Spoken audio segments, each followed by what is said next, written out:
ప్రేమ ఒక శాస్త్రీయ భావనతో ప్రారంభించి ప్రేమ అనే అంశాన్ని మరింతగా తెలియజేయాలనుకుంటున్నాను. అవ్యవస్థత లేదా జడోష్ణత ఎంట్రోపీ అంటే ఏమిటి?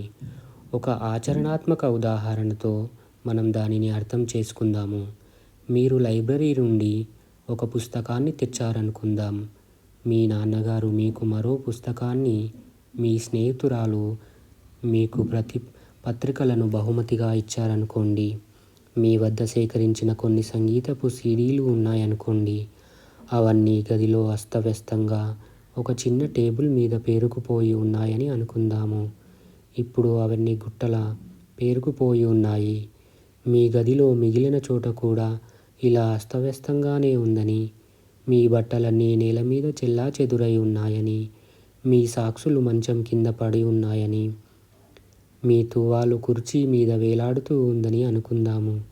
అది గజిబిజిగా, గందరగోళంగా ఉంటుంది. చివరికి వీటిని అన్నింటినీ చూసి మీకు విసుగు పుట్టి అన్నింటినీ పూర్తిగా శుభ్రం చేస్తారు. ప్రతి పుస్తకాన్ని షెల్ఫ్లో ఏది ఎక్కడ ఉండాలో అక్కడ ఉంచుతారు. విడిచిన బట్టలను ఉతికి మీ మంచాన్ని చక్కగా సర్దుతారు. ఇప్పుడు మీరు మళ్ళీ పుస్తకాలను, ఇతర వస్తువులను చెల్లాచెదురుగా పడేసే వరకు మీ గది శుభ్రంగానే కనిపిస్తుంది. ఆ తర్వాత అది మళ్ళీ అస్తవ్యస్తంగా తయారవుతుంది. అన్నింటినీ ఒక క్రమ పద్ధతిలో ఉంచేందుకు నిరంతరం శక్తిని వినియోగించవలసిన అవసరం ఉంది. ఏ వ్యవస్థలోనైనా ఉండే గందరగోళం లేదా అయోమయ పరిస్థితి ఎంత మేరకు ఉంది అనే దానిని అవ్యవస్థత లేదా జడోష్ణత అని అంటారు. కాలక్రమేణా ఈ అవ్యవస్థత పెరుగుతూ ఉంటుంది అని ఉష్ణ గతిశాస్త్రం థర్మోడైనమిక్స్ యొక్క 2వ సూత్రం చెబుతోంది. దానిని స్థిరంగా ఉంచడానికి ఏ శక్తిని వినియోగించకపోతే కొంతకాలానికి ఆ వ్యవస్థ స్థిరత్వాన్ని కోల్పోతుంది. రోజురోజుకు మన మధ్య చోటు చేసుకునే పరస్పర చర్యల వలన ఏర్పడిన అస్థిరత్వం కారణంగా మన మానవ సంబంధాలు కూడా అస్థిరంగా మారతాయి. మనం వాటిని లోలోపల పేరుకుపోయేటట్లు చేస్తాము. అంతకంతకు ఎక్కువగా భావోద్వేగాలను, ప్రతిచర్యలను నిల్వ చేసుకుని తద్వారా మనలోని వ్యవస్థను చిందరవందర చేసుకుంటాము. మీ గదిలో పుస్తకాలు, దుస్తులు మొదలైన వాటిని అస్తవ్యస్తంగా చేసుకున్నట్లుగా కోపతాపాలు, చికాకులు మనలో పేరుకుపోతాయి. వానిని గురించి మనం ఏదో ఒకటి చేయకపోతే ఏదో ఒకరోజు అవన్నీ ప్రేలినట్లు ఒక్కసారిగా బయటపడతాయి. సంబంధాలను సుస్థిరం చేసుకోవాలంటే ఎప్పటికీ మన మనస్సులలో వాటికి చోటు కల్పించకూడదు. అవి పేరుకుపోకుండా చూసుకుంటూ ఉండాలి. వాటి వల్ల ఏర్పడిన ముడతలను తొలగించుకోవాలి. అందుకు మనము కొంత శక్తిని, ఇన్పుట్స్ ప్రవేశపెట్టవలసి ఉంటుంది. మనం ప్రవేశపెట్టవలసినది ఏమిటి? మన సంబంధాలను సుస్థిరంగా ఉంచేందుకు నిరంతరంగా బయట నుండి ఆ విధంగా ప్రవేశపెట్టవలసి ఉందా? మనం తప్పు చేసిన ప్రతిసారి ఆ వ్యక్తిని సముదాయించేందుకు అతనికి ఐస్ క్రీము, చాక్లెట్ ఇస్తూ ఉండాలా?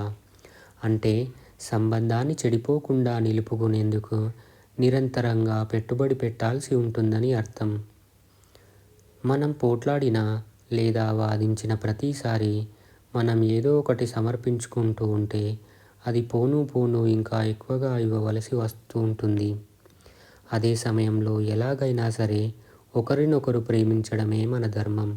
ఈ ప్రక్రియలో మన మనస్సు గాయపడవచ్చు. మన వైపు నుండి చాలా ఎక్కువగా శక్తిని వినియోగించవలసి రావచ్చు. కానీ అందుకు మనం సిద్ధమైతే సంబంధాలు మెరుగుపడతాయి. ఇది మన దైనందిన జీవితంలో ఎలా పనిచేస్తుంది?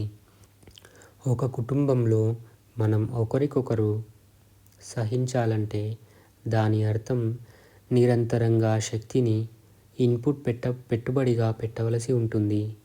అది ఉత్తమమైన పని కాదు.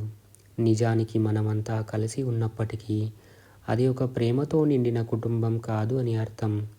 దానికి భిన్నంగా విభేదాలు సమసిపోయేలా చేసేందుకు ఐస్ క్రీమ్ను ఇవ్వడం కానీ, విహారయాత్రలకు తీసుకువెళ్ళవలసిన అవసరం కానీ లేకుండా ప్రేమతో ఎదుటివారి నిర్ణయాలను నిర్ద్వంద్వంగా అంగీకరిస్తూ అందరి మధ్య ప్రేమ, అంగీకారము ఉండే ఒక కుటుంబంతో పోల్చి చూడండి. సంబంధాలను సుస్థిరపరిచేందుకు మనం శక్తి ఇన్పుట్గా వినియోగించవలసింది మన హృదయాలలో ఉన్న ప్రేమే. ప్రేమ ఉన్నప్పుడు అంగీకారం చాలా ఎక్కువ స్థాయిలో ఉంటుంది. అంగీకారం అంటే సహనం అని అర్థం కాదు. సహనం అనేది ఒక సుగుణం. కానీ మనం వేరొకరి తప్పులను సహించవలసి వచ్చినప్పుడు ప్రేమతో పాటుగా వచ్చే అంగీకార స్థాయి సహనం స్థాయిలో మనకు ఉండదు.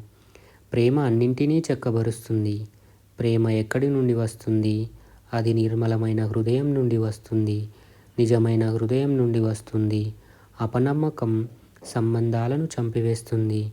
కానీ ప్రేమ, అంగీకారము, స్వచ్ఛత ఉన్నప్పుడు త్యాగం సహజం అవుతుంది. మనం అన్నింటినీ విడిచిపెట్టగలుగుతాము.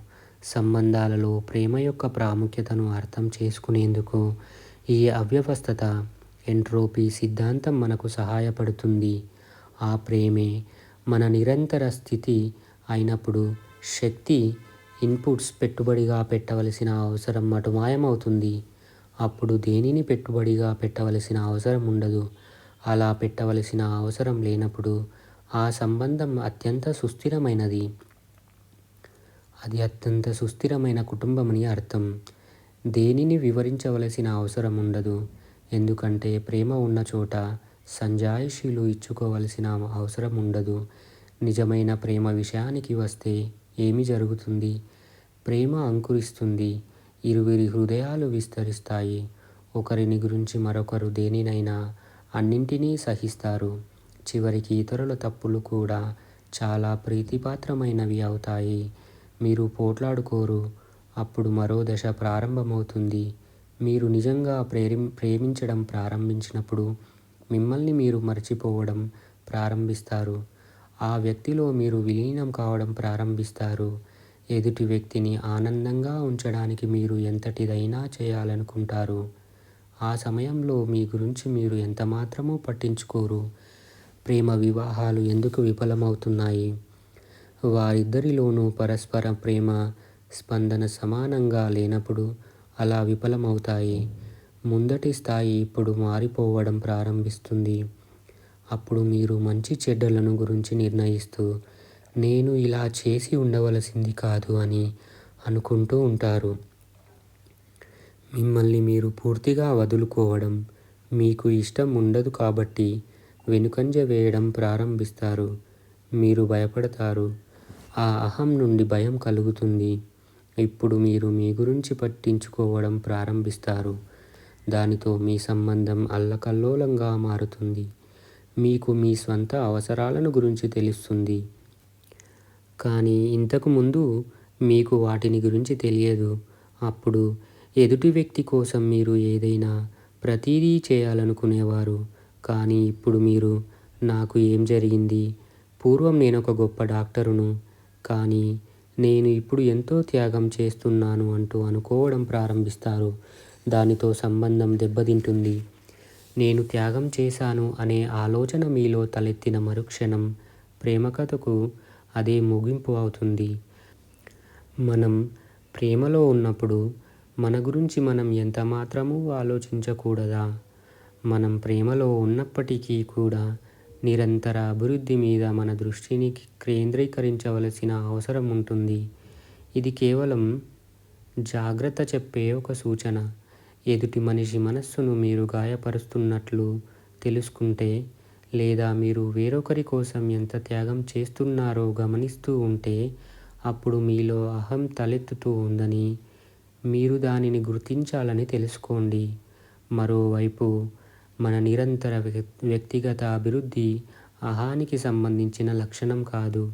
అది వ్యక్తిగత కోరికల పట్ల తక్కువ ఆసక్తి కలిగి ఎక్కువగా అంగీకరించే వైఖరిని పెంపొందించడం, క్రమక్రమంగా స్వార్థపర చింతనలకు అతీతంగా ఎదగడం అవుతుంది. వాస్తవానికి మనం ఒక ప్రేమ స్థితిలో ఉంటూ ఇతరులతో ప్రతిస్పందిస్తూ ఉండే విధంగా అది మనకు సహాయపడుతుంది. దీనిని మీ దైనందిన చర్యలు, ఆలోచనలకు గల సంబంధంతో లోతుగా ఆలోచిస్తే అది మీకు స్పష్టమవుతుంది.